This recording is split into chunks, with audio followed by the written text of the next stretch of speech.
Welcome to News Channel 8. I'm Jerome Aegean, and here's some of the top stories we have for you tonight. A wrap-up on one crazy weekend, trouble at a Christiansted parking lot, and the search for Mongoose Bob. These stories and more are up next on News Channel 8.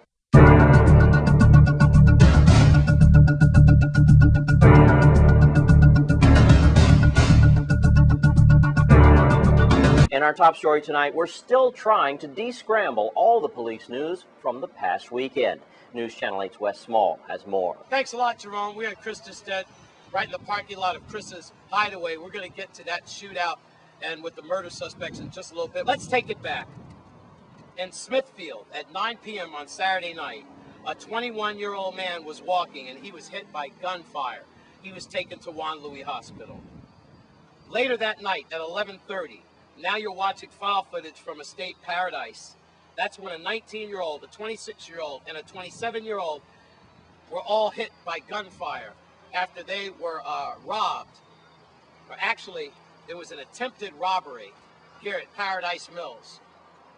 And that's when those men either fought back or they tried to elude their suspects.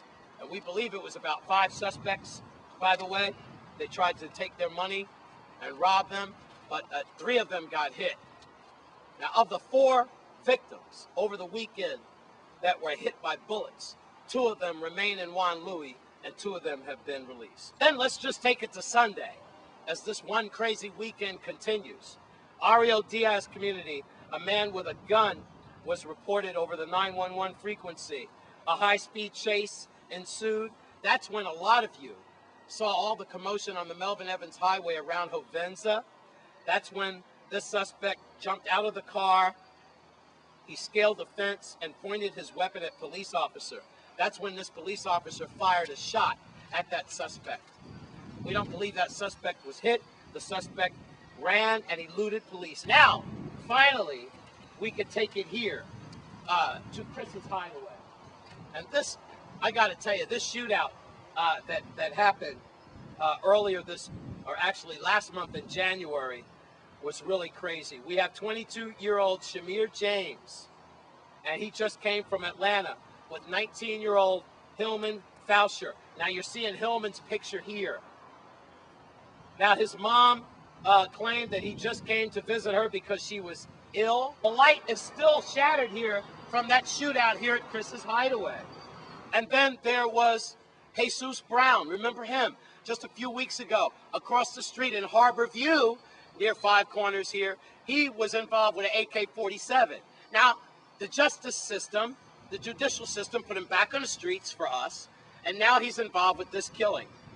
Now, police investigators believe that Fache stayed in the car, and that Brown and Shamir James got out of the car here at Chris's Hideaway and started the shootout, started shooting. Then what happened was that Fache took some shots. He was taken to the hospital. Shamir James was not as lucky. The self-proclaimed hitman wannabe, at least that's what the police say he was dead, just 22 years old. Now, even though Fache stayed in the car, we have Lloyd Henry. Remember him? You're seeing his picture here. From Montbijou, 31 years old, and he was involved in weapons charges. He was involved in the 15 search warrant that was issued over the weekend to find these suspects. Fache and Brown, listen to what they are being charged with. Conspiracy to commit first-degree murder. Conspiracy for attempted first-degree murder. Attempted first-degree murder. First-degree murder. First-degree reckless endangerment. First-degree assault. Third-degree assault, possession of a firearm during commission of a violent crime.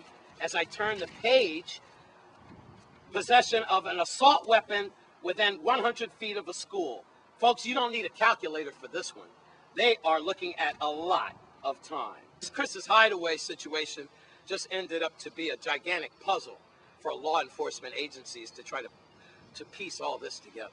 But nonetheless, we're near 5 Corners. One crazy weekend? Yeah, it was. I'm Wes Small for News Channel 8. And in other news, finally, there are some public bathrooms for the folks in Lindbergh Bay, St. Thomas. News Channel 8's Lee Carl files this report. Yes, it was a grand opening held Saturday morning for the Virgin Islands Port Authority's long-awaited Lindbergh Bay Beach public restroom facility.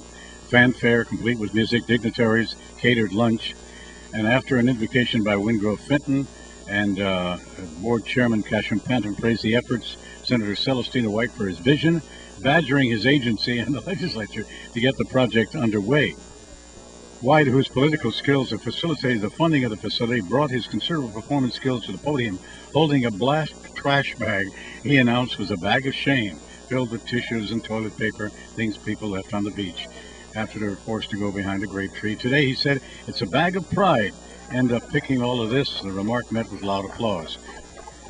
The handsome stucco facility is painted in rich peach tone, accented by khaki-colored shutters with a separate white-tiled H-shower unit. And as the dignitaries got to finally snipping the ribbon, Senator White, Senator Craig Bershinger, along with Casham Panton, and of course the governor of the Virgin Islands, in a bit of showbiz not orchestrated by White, the VIPA workers turned on all the showers simultaneously. Senator White has continued to prod us to do things that really focus on the people of the Virgin Islands, not on businesses, even though they may be the beneficiary, but making sure we focus on people. And this bathhouse, our housing projects that we have done, have a lot of times been because of Senator White, Senator Bossinger, Senator Dow, Senator Hill, and the pushing that they have given to us. The 35 acres that we got back from the Housing Authority, Senator White pushed for. The Housing Finance Authority projects that we're doing, Senator White helped us to push. And then making sure that we begin to look at our natural resources and people have places to go, again, is Senator White. In St. Thomas, Lee Carl.